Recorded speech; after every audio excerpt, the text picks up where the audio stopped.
오늘은 잠언 29장의 말씀을 보도록 하겠습니다. 오늘도 이 말씀을 통해서 하나님이 우리에게 주시는 지혜를 얻는 시간 되기를 축복합니다. 29장 1절에 자주 책망을 받으면서도 목이 굳은 사람은 갑자기 패망을 당하고 피하지 못하리라. 자주 책망을 받는다는 것은 무슨 말을 의미하냐면요, 내가 실수가 많고 다른 사람이 내 잘못을 지적해 주는 겁니다. 그렇게 하지 마, 너 그렇게 하면 안 돼, 우리에게 어떤 교훈의 말과 또 우리에게 권면의 말을 하잖아요. 그걸 귀담아 듣지 않는 겁니다. 그리고 고집스럽게 그 양심의 가책을 받는 게 아니죠. 그러니까 고집스럽게 살아가는 사람입니다. 이런 사람은 어떻게 되냐면요, 갑자기 패망을 당한답니다. 왜 그러냐면 이미 그의 마음이 완고하고 굳어져서요, 남의 말에 남의 권면을 듣지 않는 거죠. 그렇게 되면 그 사람 망하는 사람입니다. 우리가 실수할 수 있습니다. 그러나 이 실수를 반복적으로 하다 보면요, 결국 거기서 헤어나오지 못합니다.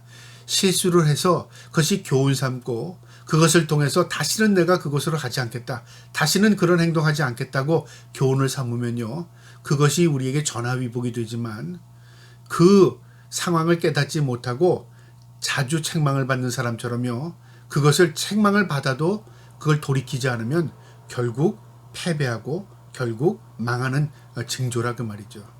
이것이 하나님 말씀입니다. 2절에요. 의인이 많아지면 백성이 즐거워하고 악인이 권세를 잡으면 백성이 탄식하느니라. 의인이 많다. 의인은 공의의 의미인데요, 공의로운 사람, 정직한 사람, 진실한 사람이 많아지면 백성이 즐거운 거죠. 위정자들이 공의와 정의를 실천하면 백성들은 즐거워합니다. 당연한 일이죠. 그와 반대로 악인이 권세를 잡으면 백성은 탄식한다. 악한 사람이 권력을 잡게 되면요, 그 밑에 있는 사람들은 어떻게 됩니까? 다 고생문이 훤한 거죠. 그러니까 탄식 소리가 나온다 그 말이죠. 그래서 위정자를 세울 때 죄 없는 사람, 깨끗한 사람, 공의와 정의를 실천할 수 있는 사람을 뽑아야 하는 것이고요, 또 그런 사람을 뽑아야 백성이 편안한 겁니다. 그냥 머리가 좋다고, 그냥 저 사람이 실력이 있다고 뽑아놓으면 어떤 결과가 일어나냐면요, 공의와 정의를 실천하는 것이 아니라 그 머리 가지고 그 실력 가지고 악을 행하다 보면요, 백성들이 다 괴로움을 당하게 되는 겁니다. 이게 성경입니다. 3절에요. 지혜를 사모하는 자는 아비를 즐겁게 하여도 창기가 사귀는 자는 재물을 잃느니라.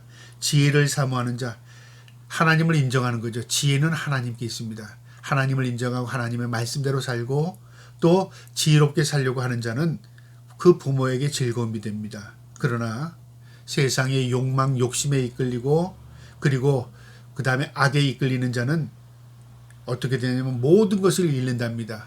그의 재물을 잃고 그의 정신을 잃고요, 그의 가지고 있는 모든 것을 잃게 됩니다. 그래서 나를 지키는 것은요, 내가 하나님의 말씀으로 사는 것입니다. 내가 온전한 삶을 살 수 있는 것은 내가 하나님이 준 지혜를 잊고 그 지혜의 말씀을 따라 사는 것입니다. 그래야 내 생명을 보존할 수 있는 것입니다. 4절에 왕은 정의로 나라를 견고하게 하나 뇌물을 억지로 내게 하는 자는 나라를 멸망시키느니라. 왕은 권력자입니다. 권력자가 공의를 실천하면 나라가 부강해집니다. 그러나 권력자가 뇌물을 먹고 사리사욕에 취하게 되면요, 나라가 멸망당합니다. 그러니까 한 사람이 집권자이지만 이 사람이 어떤 사고를 가지고 있느냐에 따라서 나라가 흥망성쇠에 갈린다 그 말이죠. 한 사람은 작은 것 같지만 그 사람이 권력을 가지고 행할 때 많은 영향력을 미치는 겁니다.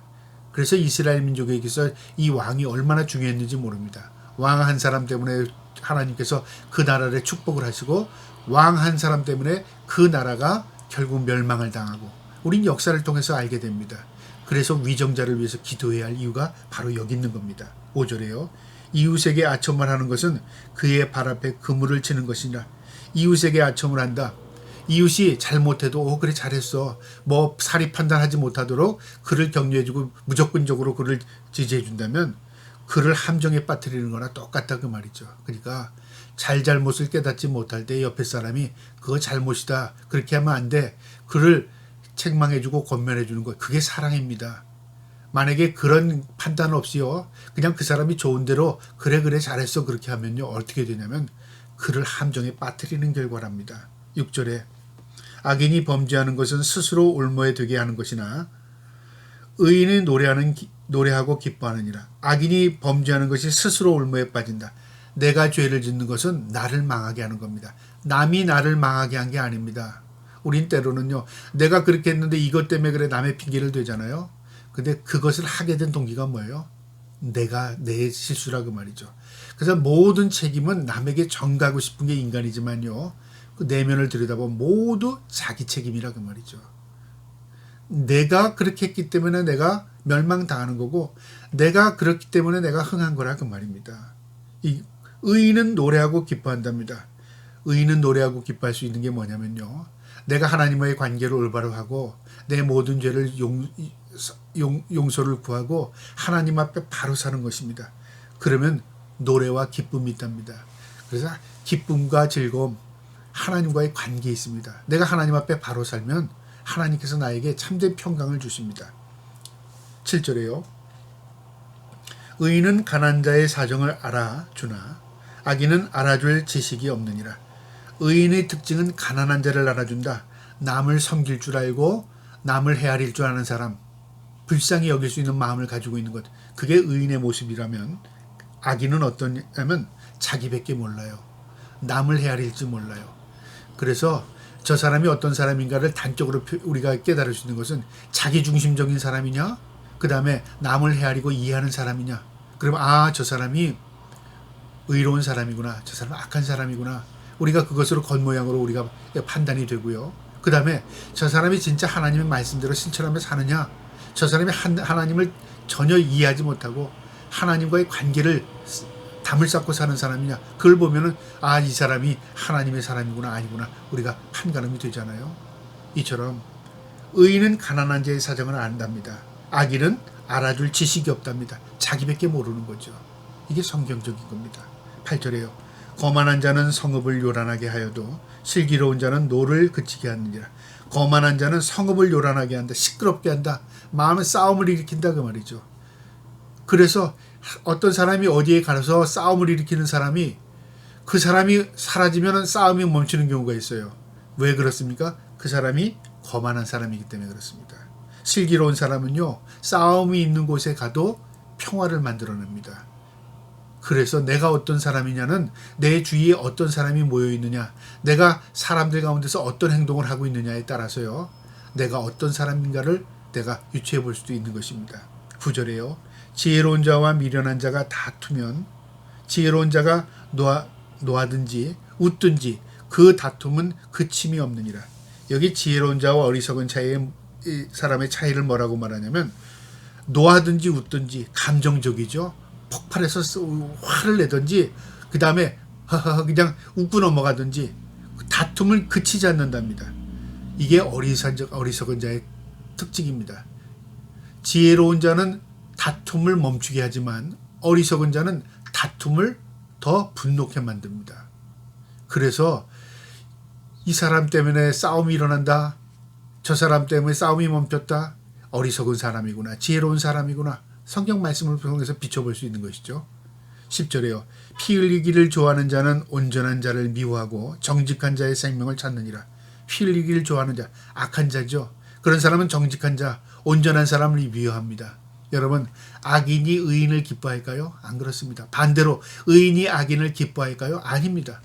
의인은 의인을 기뻐합니다. 악인은요, 의인을 기뻐하는 게 아니라 악인은 악인을 기뻐합니다. 나보다 더 악한 사람 따라갑니다. 의인은 어때요? 나보다 의로운 사람을 더 추구합니다. 그래서 그 마음의 중심에 무엇이 있느냐에 따라서 그가 어떤 사람이냐를 우리는 판가름할 수 있는 것입니다. 11절에요. 어리석은 자는 자기의 노를 다 드러내도 지혜로운 자는 그것을 억제하느니라. 감정의 이 절제죠. 어리석은 자는 분을 다 드러낸답니다. 감정을 폭발하고 감정대로 살아갑니다. 지혜로운 자는 그 감정을 억제할 수 있는 거죠. 통제할 수 있는 거죠. 그래서 하나님께 우리가 기도하는 기도의 제목 가운데, 하나님 내 마음을 주장하여 주시옵소서, 내 감정을 통제해 달라는 겁니다. 심지어는 시편 기자처럼 하나님 내 입술에 파수꾼을 세워주세요. 내 입술을, 내 언어 생활을 하나님 정화시켜 주세요 그 말이죠. 그러니까 모든 것을 통제해 주세요. 이게 지혜로운 사람입니다. 우리 인간이 스스로 모든 것을 할 수 있는 게 아니라 하나님께서 나를 붙들어 주셔야 내가 온전한 마음, 온전한 생각, 온전한 모든 것을 가지고 살아갈 수 있는 것입니다. 이것이 지혜입니다. 12절에요. 관원이 거짓말을 들으면 그 하인들이 다 악하게 되느니라. 관원이 거짓말을 듣는다. 거짓말에 귀기를 기울이고 경청하는 거죠. 그러면 분별력이 없어져요. 그러면 어떻게 될까요? 하인들이 다 악하게 되느니라. 주인을 물들어가는 거죠. 그래서 악인에게는 그 주위에 악인들이 모여들고요. 선인에게는 그 주위에 선인들이 모여듭니다. 선한 사람들이요. 왜 그러냐면 분별력이 있는 사람에게는 분별력을 가진 사람이 모여들게 돼 있어요. 여러분, 그래서 지혜는 분별력입니다. 영적이라는 게 뭐냐면요. 영적이라는 것은 신비적인 게 아닙니다. 영적이라는 것은 분별력입니다. 지극한 분별력. 그래서 우리가 하나님 앞에 분별력을 달라고 기도해야 하는 것입니다. 13절에요. 가난한 자와 포악한 자가 섞여 살거니와 여호와께서는 그 모두의 눈에 빛을 주시니라. 가난한 자와 포악한 자, 이 세상에는 모두 섞여 삽니다. 악인과 선이 섞여 삽니다. 그런데 하나님께서는 그 모두의 눈에 빛을 주시느니라. 하나님께서 모든 것을 관찰하시고 계시다. 하나님 다 알고 계신다. 하나님 다 보고 계신다. 그 말이죠. 악인이라고 해서 하나님 보시고 선인이라고 해서 하나님 제껴놓고 너는 괜찮아 그렇지 않은 게 아니라 하나님은 악인과 선인이 섞여 삽니다. 때로는 물을 들이기도 하고 때로는 또 선인이 그를 정화시키기도 합니다. 어쨌든 하나님께서 모든 걸 다 보시고 아시고 계시다 그 말이죠. 이것은 무엇을 의미하냐면 심판대가 있다 그 말이죠. 마지막 때 하나님께서 신원할 때가 있다. 공의를 실천할 때가 있다 그 말입니다. 그 다음에 15절입니다. 채찍과 꾸지람이 지혜를 줄거늘 임의로 행하게 버려둔 자식은 어미를 욕되게 하느니라. 채찍과 꾸지람, 어릴 때 이것도 한계가 있습니다. 장성한 아들에게 채찍과 꾸지람, 이거는 반발심만 갖게 됩니다. 그러니까 어릴 때 철이 없을 때 아이에게 꾸지람을 하고 그를 매를 들어서 가르치면요 어떻게 된다고요? 자식이 지혜를 주거늘 지혜로운 자녀가 돼요. 그런데 이 아이를 버려두면 자식은 어미의 욕이 된답니다. 그러니까 자식이 그렇게 하는 것은 무엇에 대한 결과입니까? 어릴 때 부모의 교육에 대한 결과라 그 말이죠. 그래서 우리가 자식을 교육하기 위해서 하나님께 지혜를 구해야 한다 그 말입니다. 우리가 아무리 세상적인 뛰어난 교육을 시킬지라도요. 그 교육은 시대를 따라 다 변합니다. 그러나 하나님의 말씀의 교육은 2000년이 지나도 변함이 없는 겁니다. 왜냐하면 말씀이기 때문에 하나님의 말씀을 통해서 지혜를 얻기를 축복합니다. 16절에 악인이 많아지면 죄도 많아지거니와 의인은 그들의 망함을 보리라. 악인이 많아지면 죄도 많아진다. 당연하죠. 의인은 그들의 망함을 보리라. 의인은 망함을 본다는 것은 악인의 생명을 짧다 그 말이죠. 악인이 많아지면 죄인도 많아집니다. 죄가 관영하는 것 같아요. 근데 그 마지막 심판을 누가 보게 되냐면 의인이 보게 된다 그 말이죠. 망하는 걸 보게 된다 그 말이죠. 그러니까 의인의 생명이 긴다 그 말이죠. 우리가 이 세상에서 악인보다 못한 것 같고 더 힘든 삶을 사는 것 같지만요. 생명을 주장하시고 이끄시는 분은 하나님이십니다. 그 모든 심판을 하나님께서 보게 하실 것이다 그 말입니다. 17절에 내 자식을 징계하라. 그리하면 그가 너를 평안하게 하겠고 또 내 마음에 기쁨을 주리라. 어린 자식에게 잘못된 길을 가는 것을 징계하고 바로 잡으면 너에게 평안이 될 것이다 그 말이죠.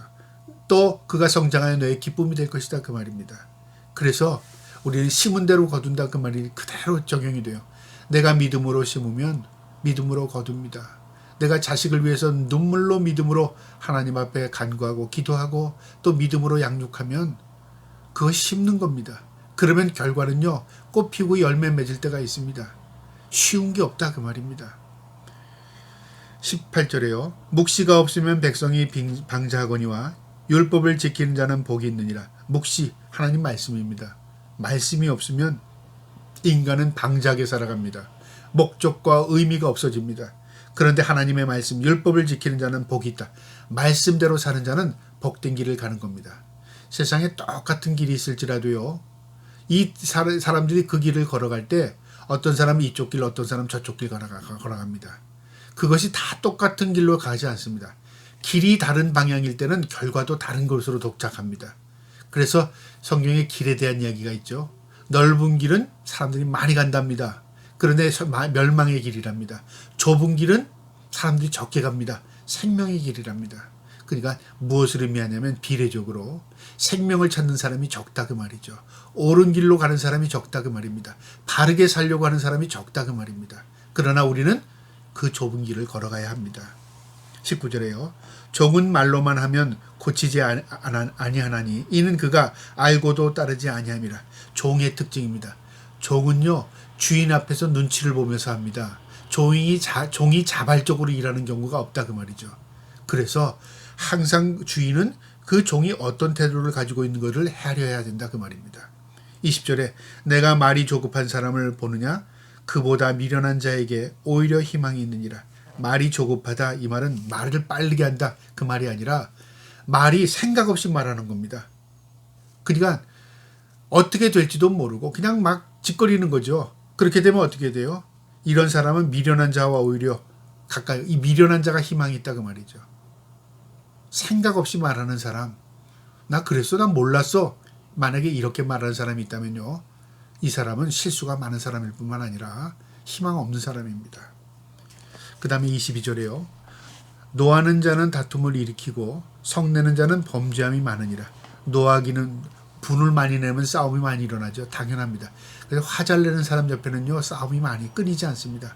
성내는 자는 범죄함이 많답니다. 그러니까 내가 화를 내면 내 주위에 결국은 일이 그르치는 일이 많아진다 그 말이죠. 23절에 사람이 교만하면 낮아지게 되고 마음이 겸손하면 영예를 얻느니라. 사람이 교만하면 높아진다. 그 말이 맞을 것 같잖아요. 교만하면 낮아진답니다. 겸손하면 영예를 얻는답니다. 왜 그럴까요? 하나님이 그 삶의 주인이시기 때문에 그렇습니다. 그래서 하나님은 은혜를 베푸는 자들에게요. 겸손한 자에게 은혜를 베푸십니다. 교만한 자를 하나님 내치십니다. 25절에요. 사람을 두려워하면 올무에 걸리게 되거니와 여호와를 의지하는 자는 안전하니라. 사람을 의지하는 자 무슨 말을 하냐면 사람을 신뢰하는 겁니다. 이 사람은 어떻게 된다고요? 올무에 걸린답니다. 그게 자기 함정이 되고 그것으로 인해서 패망한다 그 말이죠. 그러나 하나님을 의지하고 신뢰하는 자는 안전하리라. 여러분 이게 믿음의 삶입니다. 내가 믿음의 삶을 살면 과정은 힘들고 고난의 길일지라도 결과는 내게 복이 됩니다. 내가 사람을 신뢰하고 사람을 믿고 의지하고 살면요. 그때는 도움이 되는 것 같지만 결과적으로 그게 내게 해가 됩니다. 그러니까 사람이 내게 도움이 아니라 하나님만이 나의 힘이요 능력이심을 고백하며 의지하며 살기를 축복합니다. 26절에 주권자에게 은혜를 구하는 자가 많으나 사람의 일을 작정은 여호와께로 말미암느니라. 주권자, 힘 있고 권력 있는 자를 우리는 의지하고 은혜를 구하잖아요. 나에게 또 은혜를 베풀어 주세요. 그런데 그렇지 않다 그 말이죠. 은혜를 구하는 자가 많다 그 말이죠. 사람을 의지하는 자가 많다 그 말입니다. 사람의 일이 작정은 여호와께 있답니다. 결재권자는 하나님께 있다 그 말입니다. 아무리 권력 있는 사람에게 내가 그렇게 해줄게 한다고 그 사람 의지해도요. 하나님이 NO 그러면요 안 되는 거예요. 그러니까 사람 뒤에 그 권력 뒤에 하나님이 계시다 그 말이죠. 하나님이 집권자고 결재자고 주권자다 그 말입니다. 하나님의 인정함이 그래서 내게 복이 되는 겁니다. 여러분 이 세상에 살지만 우리가 의지의 대상이 사람이나 세상이나 환경이 아닙니다. 누구예요? 하나님입니다. 그 하나님만을 신뢰하고 의지하기를 축복합니다. 마지막 27절입니다. 불의한 자는 의인에게 미움을 받고 바르게 행하는 자는 악인에게 미움을 받느니라. 여러분 불의한 자는 의인에게 미움을 바르게 사는 자는 악인에게 미움을 이 사람도 미움받고 저 사람도 미움받아요. 무슨 말이냐면 내가 불의하면 어떤 사람이에요? 의인에게는 미움을 받아요. 저 사람하고 사귀지 마. 내가 의롭게 살잖아요. 올바르게 살잖아요. 악인들이 나 저 사람하고 사귀지 마 그런다는 거죠. 우리가 이렇잖아요. 난 누구에게든지 좋은 사람 될 거야. 이 사람에게도 저 사람에게도요. 그건 좋은 사람이 아니라요. 그거는 미련한 사람입니다. 우리가 올바르게 살면요. 악인은 우리 미워합니다. 우리가 하나님의 말씀대로 살면요. 사탄은 우리를 미워합니다. 우리를 어떻게 공격합니다. 그러니까 적이 없을 수 없다 그 말이죠. 내가 올바르게 살면 의인들이 결국 나와 함께 하지만 악인들은 내 적이 되는 거죠. 내가 악하게 살면 악인들은 우리 편이 되지만 의인들은 내 적이 되는 겁니다. 그래서 세상은 딱 두 종류입니다. 선한 자, 악한 자, 의로운 자, 그 다음에 불의한 자, 지혜로운 자, 미련한 자. 이게 딱딱 나눠집니다. 무엇이 기준입니까? 말씀이 기준입니다. 말씀대로 살 때 우리가 의로운 자가 되고요. 말씀대로 살 때 지혜로운 자가 되는 것이고요. 말씀대로 살 때 우리가 하나님 앞에 은총을 입는 것입니다. 저와 여러분이 하나님의 말씀대로 살고 하나님 안에서 살아갈 때 하나님이 저와 여러분에게 은혜와 은총을 베풀어 주실 줄 믿습니다. 우리 모두가 하나님의 은총 아래 살기를 주님의 이름으로 축복합니다. 아멘.